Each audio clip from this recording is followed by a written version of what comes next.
Variable is the symbolic name given to a memory location. हम जब भी variable बनाते हैं तो उस मेमोरी में उसको एलोकेट होती है, मेमोरी एलोकेट होती है, ठीक है। अब डिपेंड करता है कि मेमोरी एलोकेट कितनी होगी, वो डिपेंड करता है डेटा टाइप, ठीक है।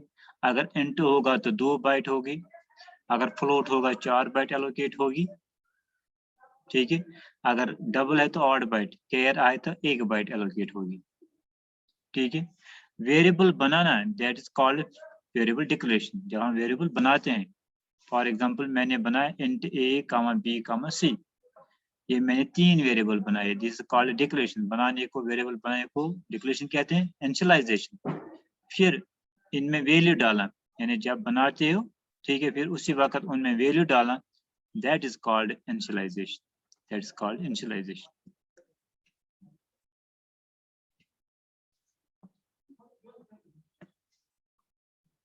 जैसे मैंने ABC लिखा, इंट ABC, तो ABC एक वेरिएबल बन गया। अगर उसमें मैं लिखूंगा इंट ABC इक्वल टू 27, तो ABC में 27 चला जाएगा। ओके, जब हम केयर वेरिएबल में कोई वैल्यू डालते हैं तो उसको सिंगल कोट में इनक्लोज करते हैं। अगर इंट में int a integer type variable है तो इसमें डायरेक्ट हम 4 डालते हैं।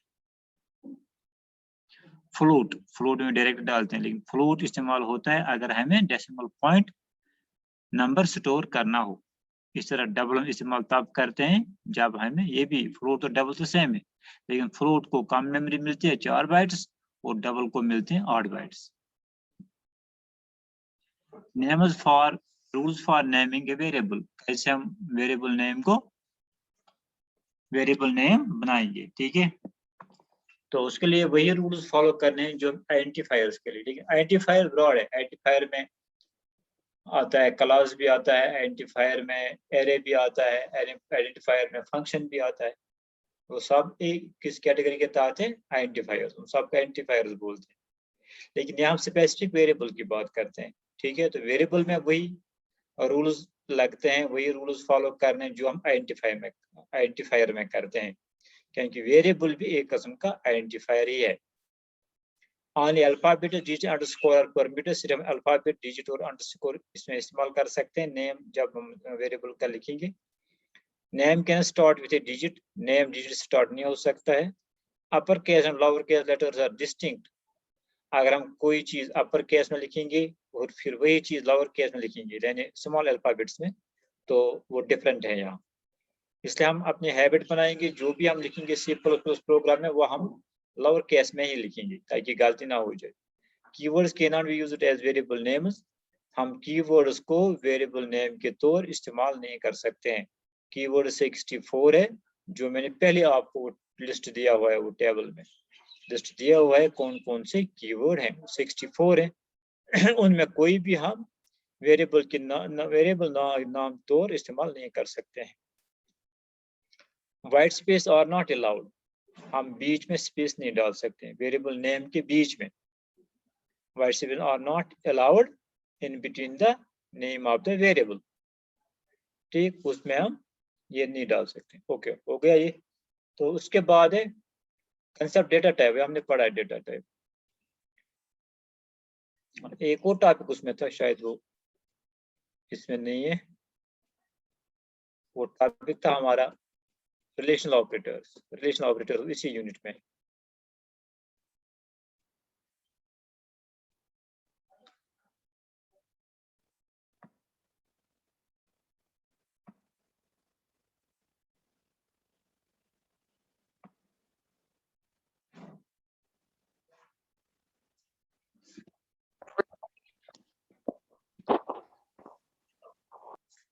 सिलेबस चेक करते हैं।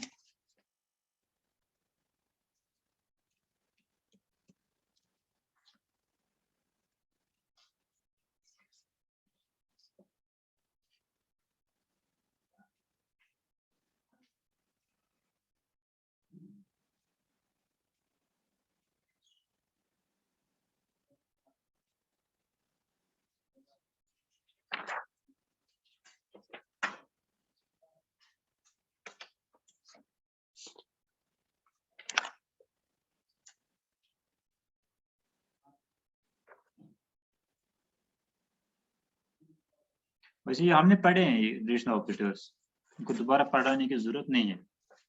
अगर आपको याद होगा तो रिलेशन ऑपरेटर में क्या क्या सिलेबस में क्या है, ऑपरेटर्स, यूनरी ऑपरेटर मैंने पढ़ाया जी, पढ़ाया नहीं पढ़ाया? Types of operators, unary operator, binary operator, ternary operator, पढ़ाया ना? Yes sir. पढ़ाया ना? तो थोड़ा ब्रशअप करेंगे अगर आप भूल गए हैं। ये है, ये देखिए मैंने पढ़ाया यूनरी ऑपरेटर्स। इससे पहले हमने पढ़ा ऑपरेटर क्या है। What is operator? Operator is a symbol which performs some kind of operation.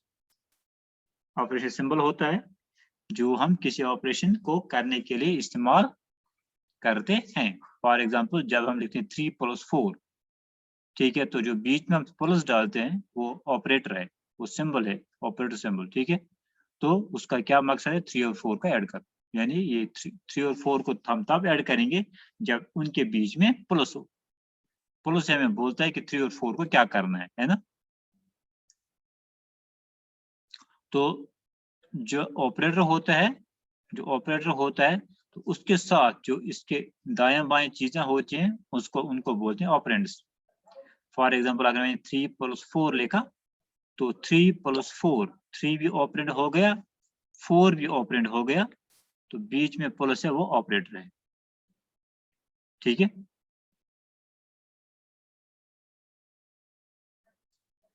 The values or variables on which operations perform are called operands। जिन पे हम ऑपरेशन करते हैं उनको ऑपरेंड्स बोलते हैं। And the symbol used is called operator.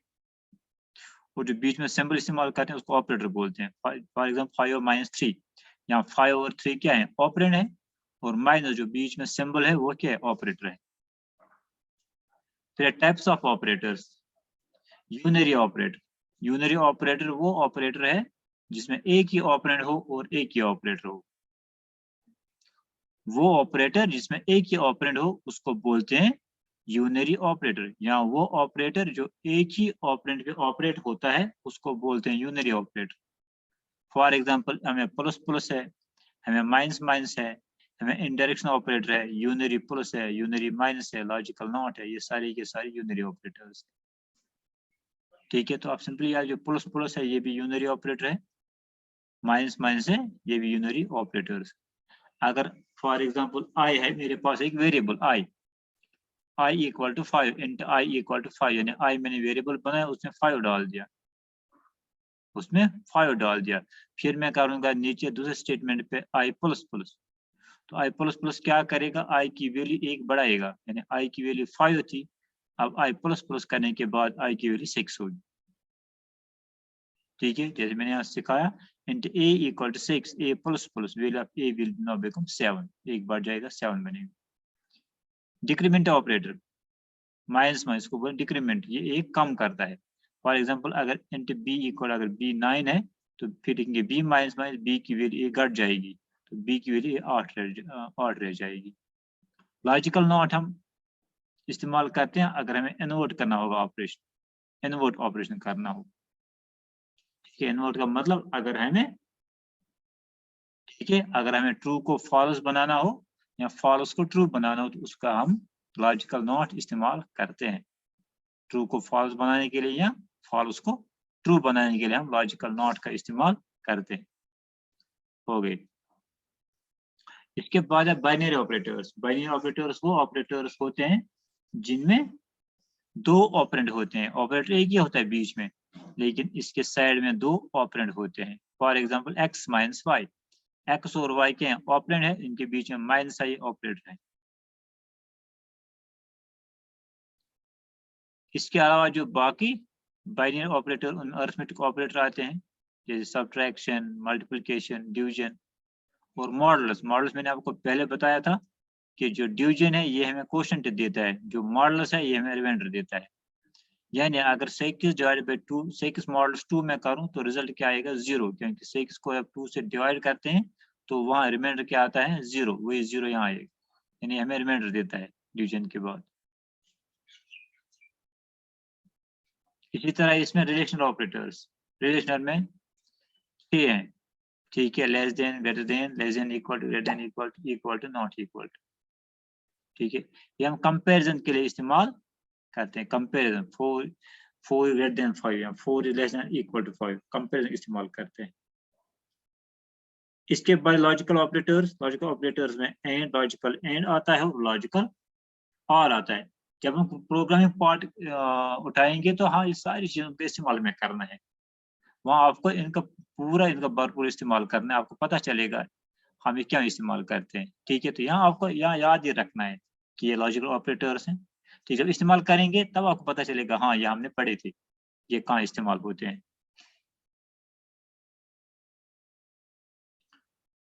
हाँ, ternary operators जिसको हम कंडीशनल ऑपरेटर बोलते हैं, टर्नरी होते हैं जिनमें 2 ऑपरेटर हों और 3 ऑपरेंड हों, 2 ऑपरेटर और 3 ऑपरेंड, ठीक है। तो ये एक ही है। सर आवाज कम आ रही है। आवाज कम आ रही है? Yes sir. आपने शायद फोन की आवाज कम की है, हमें तो अच्छे से आ रही है। नहीं, आवाज फुल है। बाकी को ठीक आ रहे हैं ना? Yes sir. अगर एक को कम आ रही है तो उसके मोबाइल डिवाइस में कोई प्रॉब्लम है, लेकिन अगर सबको, फिर मैं इसकी आवाज बढ़ाता हूँ। आप ठीक है ना?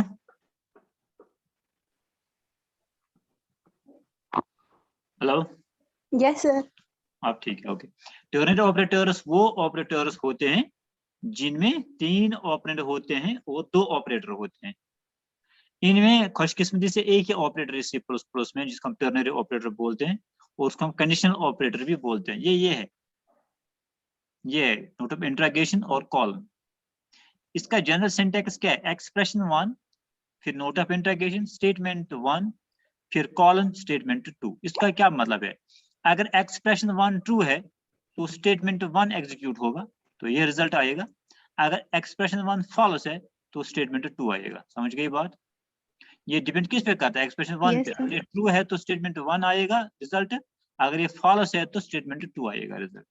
आप देखिए इसमें 3 ऑपरेंड हैं, 1 2 3, बीच में 2 ऑपरेटर हैं, एक है ये ऑपरेटर और दूसरा है ये कॉलन ऑपरेटर। इसको बोलते हैं ternary operator. For example, a greater than b, अगर ए बी से बड़ा है तो ए प्रिंट होगा, ठीक है, लेकिन अगर ए बी से छोटा है तो बी प्रिंट होगा। अंडरस्टैंड? डिपेंड करता है कि ए ग्रेटर देन बी, अगर ये ट्रू है यानी ए बी से बड़ा है तो ए प्रिंट होगा, अगर ये फॉल्स है यानी ए बी से बड़ा नहीं है तो बी प्रिंट होगा। If a is greater than b, then value of a is printed, otherwise value of b is printed. Okay. Ternary operators are not often used, लेकिन हम इनका ज्यादा इस्तेमाल नहीं करते हैं। किनका? टर्नरी ऑपरेटर्स का, ठीक है। तो यूनरी ऑपरेटर्स में हम ज्यादा इस्तेमाल किसका करते हैं? यूनियन ऑपरेटर्स में हम ज्यादा प्लस यानी इंक्रीमेंट ऑपरेटर और डिक्रीमेंट का करते हैं, याद रखना, उनका ज्यादा इस्तेमाल करते हैं। तो वहाँ बहुत यूनियन ऑपरेटर्स, लेकिन उन दो का ज्यादा इस्तेमाल करते हैं, इंक्रीमेंट ऑपरेटर और डिक्रीमेंट ऑपरेटर। और यहाँ जो अरिथमेटिक ऑपरेटर्स हैं, अरिथमेटिक ऑपरेटर्स, ठीक है, अरिथमेटिक ऑपरेटर्स में हम सबों का इस्तेमाल करते हैं, ठीक है। तो इसमें नया जो ऑपरेटर है वो है मॉडुलस ऑपरेटर, जो हमें रिमाइंडर देता है, इसका बहुत इस्तेमाल हम करते हैं। और रेशनल ऑपरेटर जो है इनका भी सबों का इस्तेमाल करते हैं, और जो लॉजिकल ऑपरेटर हैं इनका, इन सबों का हम इस्तेमाल करते हैं। ओके, इसके साथ ही हमारा जो यूनिट है ये कंप्लीट हो गया, इंट्रोडक्शन टू C++, ये कंप्लीट हो गया। अब बोलिए आप इसका मैं एग्जाम कब लूंगा? इसके 10 मार्क्स हैं सिलेबस के हिसाब से। बोलिए कब तैयार आप एग्जाम देने के लिए? एग्जाम में आप मंडे को, ठीक है। अगर मंडे ठीक है, संडे तो आप प्रिपरेशन करोगी, मैं आपको पेपर डालूंगा इस पे LMS पे, ठीक है। LMS पे पेपर डालूंगा तो फिर मैं आपको एक दिन में वापस करना है। You have to answer that in 1 day. लेकिन आप ईमानदारी करेंगे, आप कॉपी नहीं करेंगे। एक तो खुद भी कॉपी नहीं करेंगे, नंबर 2 फिर किसी को नहीं आप सेंड करेंगे जो आपने किया है, ठीक है। क्योंकि फिर भी मैं आप कॉपी करेंगे, कुछ करेंगे, मैं आपको पकड़ लूंगा, क्योंकि उसके बाद में आपका वाइवा करूंगा। मंडे को आपका एग्जाम होगा, ट्यूसडे को मैं आपका जो क्लास है 40 मिनट का, उसमें आपका वाइवा मैं करूंगा। मैं देखूंगा किसने खुद किया है, किसने खुद नहीं किया। सर मैं ये मंडे नहीं बोल रही हूँ, जो अगली मंडे है उसका बोल रही हूँ। अगले महीने तक तो हमने दूसरा और एक चैप्टर खत्म किया होगा। सर कोई नहीं, वो भी खत्म कर लेंगे और इसका एग्जाम भी हो जाएगा। इसमें इतना क्या है जो आप इतना टाइम आप लेते हो प्रिपरेशन के लिए? सर आपने बोला ना मैं बाद में करूंगा वाइवा, तो अच्छे से फिर समझ में आना चाहिए ना। हाँ समझे ना, आपके पास 3 दिन है, आपके पास फ्राइडे, सैटरडे और संडे है। पढ़ो अच्छी तरह। अब अगर मैं आपको 1 महीना भी दूंगा ना, तब भी आप प्रिपेयर नहीं होगे। एग्जाम कभी प्रिपेयर नहीं होते हैं इंसान, कभी कोई बंदा एग्जाम देने के लिए तैयार नहीं होता है, हमेशा चाहता है पोस्टपोन हो जाए। लेकिन ये टेंशन रहता है, एग्जाम दिया खत्म हो गया तो हो गया, टेंशन खत्म, ठीक है। तो ये नहीं कि आप अगर आपका वाइवा ठीक नहीं होगा तो फिर आपको मैं कोई नुकसान पहुंचाऊं, ऐसी बात नहीं है। लेकिन आप पढ़ो तो आपके जो डाउट्स हैं वो क्लियर हो जाएंगे। एग्जाम का मकसद यही है। वो सेशन होगा, एक तो वो एक तो मुझे पता चलेगा उसमें जो मैं ट्यूसडे को करूंगा, आपके साथ इंटरेक्शन ट्यूसडे को करूंगा क्लास में, एक तो मुझे पता चलेगा किसने कितना पढ़ा है। दूसरा आपको भी फायदा होगा, आपको पता चलेगा कि कहाँ हमें कंफ्यूजन है, क्या हमने मिस किया है, जो आप सुनेंगे उस दिन कि आपको कोई किसी क्वेश्चन का आंसर आपने गलत लिखा था, ठीक है, तो आपको पता चलेगा क्यों गलत हुई। बाकी कोई नहीं है बेसिकली, ये कोई कंपल्शन नहीं है, मैं आपको फोर्स नहीं कर रहा हूँ, ठीक है। ये हम इंटरेक्टिव बनाएंगे, इंटरेक्ट से मजा आता है, ठीक है। कुछ मैं आपसे सीखूं, कुछ आप मुझसे सीखें, आप भी कुछ कहें मैं भी कुछ कहूँ, तब तो क्लास में लेने मजा आता है। ये नहीं कि मैं बोलूँ तो आप सुनो, चाहे समझ आए ना आए, ठीक है। आप क्वेश्चन कर सकते हो, पूछ सकते हो, ये सर ये या ऐसा क्यों है, ऐसा क्यों नहीं है, सर इसका आंसर ये क्यों है, ये क्यों नहीं है, मैंने क्यों यहाँ गलत लिखा है, इसमें क्या गलती है। यही मैं आपसे चाहता हूँ उस दिन। बाकी आप पढ़िए, आपके पास 3 दिन है, मंडे को लेंगे इंशाल्लाह, जो कमिंग मंडे। अब 3 दिन पढ़िए, अगर आपको 3 दिन में कहीं कुछ समझ नहीं आता है तो मैं यहाँ आप मुझसे पूछिए, सर यहाँ में समझ नहीं आ रहा, ये क्या है, यहाँ यहाँ ये लेक्चर मुझे मिस हुआ है, मुझे ये इसमें बताइए, इस स्लाइड में। स्लाइड तो आपके पास है ना? Do you have the slides जो मैं आपको दिखा रहा हूँ इस वक्त? Yes sir. सबों के पास है ना? जी। ठीक है, अगर किसी के पास नहीं है तो जिसके पास है वो ग्रुप में डाल दे, आज आपकी जिम्मेदारी बनती, ठीक है। कौन डाल देगा ग्रुप में?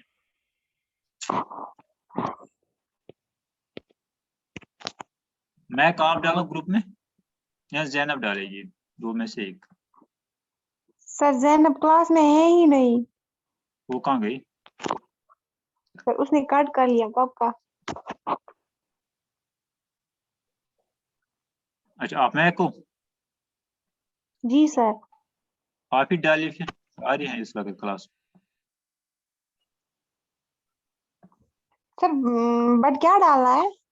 यही। यही स्लाइड डालना, ठीक है सर, मैं डाल दूंगी। ठीक है, ये डालना ग्रुप में। तो बाकी जिनके पास नहीं होगा तो वो उस पढ़ लेंगे ये यूनिट, तो ये प्रिपरेशन करेंगे।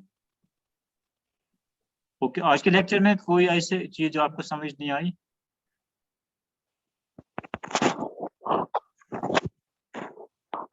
आज मैंने ऑपरेटर्स को ओवरव्यू किया, पहले हमने पढ़ा था ऑपरेटर्स, आज मैंने दोबारा इस पे थोड़ी नजर डाली। तो आप बताइए, अगर इसमें कोई समझ नहीं आया ऑपरेटर्स में तो आप मुझे बता सकते हैं, पूछ सकते हैं। सर मैं एक बात बोलूं, बोलो, दो बातें बोलो। जब से ये C++ हमने किया है ना स्टार्ट, हाँ, कुछ अच्छे से समझ ही नहीं आया। पहले सब कुछ समझ में आता था अच्छे से, बट पता नहीं बेसिकली, जब जब से ये C++ पढ़ा है तब से। हाँ बेसिकली जो C++ है ना, ये थोड़ा प्रोग्रामिंग कंसेप्ट है। प्रोग्राम जो पहले थे ना वो जनरल थे, जो पहले कंसेप्ट थे वो सॉफ्टवेयर के बारे में जनरल कंसेप्ट थे। अब हम स्पेसिफिक C++ पढ़ने जा रहे हैं। इसमें पहले पहले आपको थोड़ा ये मुश्किल तो होगी, क्योंकि पहले आप तो ये नहीं जानते C++ क्या है। लेकिन फिर आपको ये चीजें याद रखते हैं, ताकि आइंदा जब आप आगे आगे बढ़ोगे तो आपको पुरानी चीजें बहुत काम आएंगी, वो आपको पता चलेगा वहाँ क्या हमने पढ़ा था, वहाँ क्या साथ बोल रहे थे। ठीक है, अगर आपका सिर्फ 50% ही समझ आएगा, 30% ही तो वो काफी है आपके लिए, दैट इज एनफ। ठीक है, बेसिकली हम पढ़ रहे हैं ना, इसका जो लिंक है वो प्रोग्रामिंग के साथ है। जब हम प्रोग्राम पढ़ेंगे तो इन सब चीजों का इस्तेमाल करेंगे हम, तब इनकी जरूरत है। ठीक है, जब हम पढ़ रहे थे तो हमको भी ये प्रॉब्लम होती थी पहले पहले, जब हमने शुरू किया था लैंग्वेज पढ़ना शुरू किया था, तो ये प्रॉब्लम हम भी फेस कर रहे थे पहले पहले। हम बोल रहे थे सर क्या पढ़ा रहा है हमें, इसका क्या फायदा है, ये क्या मकसद है, ये क्या है क्या। लेकिन जब 2 महीने हो गए, 1-2 महीने हो गए, तो सर ने जब प्रोग्राम शुरू की तब हमें पता चला, हाँ अब समझ आ गया ये क्या पढ़ रहे थे, इसका मकसद क्या था, ये क्या था। ठीक है, लेकिन मकसद तो ये है कि आप कंटिन्यू क्लास लीजिए, क्योंकि सारा जो उस पर रिलेटेड है, जो चीज आज आपने पढ़ी ये 10 दिन के बाद आपको इस्तेमाल करनी है। जो चीज आप परसों आपने पढ़ी, वो आपको 1 महीने के बाद प्रोग्राम इस्तेमाल करनी पड़ेगी। तो तब जब आप प्रोग्राम इस्तेमाल करोगे तब आपको ये पता चलेगा ये हमने कहाँ पढ़ा। जिसने नहीं पढ़ा होगा तो उसको वहाँ मुश्किल होगी, वो नहीं समझ पाएगा यहाँ मैं क्या करूँ। ठीक है, यानी कल हम प्रोग्राम पढ़ेंगे, फॉर एग्जाम्पल हमें प्राइम नंबर्स का लिस्ट निकालना है, 1 से 100 तक प्राइम नंबर्स का लिस्ट हमें बना, एक प्रोग्राम लिखना है जो हमें ये प्रिंट आउट दे कि 1 से 100 तक जो प्राइम नंबर्स है उनकी लिस्ट बना के दे दे। ठीक है, तो वहाँ हम इन चीजों का इस्तेमाल करेंगे, ये अरिथमेटिक ऑपरेटर्स, लॉजिकल ऑपरेटर्स, ठीक है, सी इन सी आउट, इन सब चीजों का वहाँ इस्तेमाल करेंगे। ठीक है, आप घबराइए नहीं, इतना तो मुश्किल भी नहीं है। ठीक है, जितना आपको समझ आएगा आप उसी को आगे लेकर बढ़िए। ठीक है, आप ज्यादा ये अपने दिमाग को जोर मत डालिए कि मुझे ये समझ नहीं आ रही है, यहाँ समझ, यहाँ क्या है ये। कुछ चीजें हैं जो आपको देर में समझ आएंगी, मुझे पता है। तो जब से सी हमने स्टार्ट किया होगा आपको थोड़ी मुश्किल होगी। ठीक है, लेकिन जब बच्चे आपके लिए, this is the alphabets for you don't even know the alphabets of the computer science. आप नहीं जानते सी लैंग्वेज, आपने साइंस पढ़ा है स्टार्ट से, ठीक है, आपने मैथ पढ़ा है स्टार्ट से, आपने इंग्लिश पढ़ी है स्टार्ट से। ठीक है, लेकिन कंप्यूटर आप आज स्टार्ट कर रहे हो, आज की डेट में 11th से। ठीक है, इसलिए आपको इस सब चीज आपके नया है। जैसे किसी बच्चे को हम ले जाते हैं फिर एलकेजी में उसके एडमिशन करवाते हैं एलकेजी में, तो जब उसको इंग्लिश की बुक सामने देते हैं तो उसको बोलते हैं ये ए है।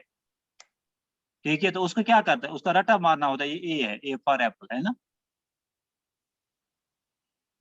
ठीक है, तो उस वक्त उसको ज्यादा समझने की जरूरत नहीं है, ये ए क्यों ऐसा है, ये ऐसा क्यों है, इसकी टांगे नीचे क्यों नहीं है, ऊपर की तरफ क्यों नहीं है।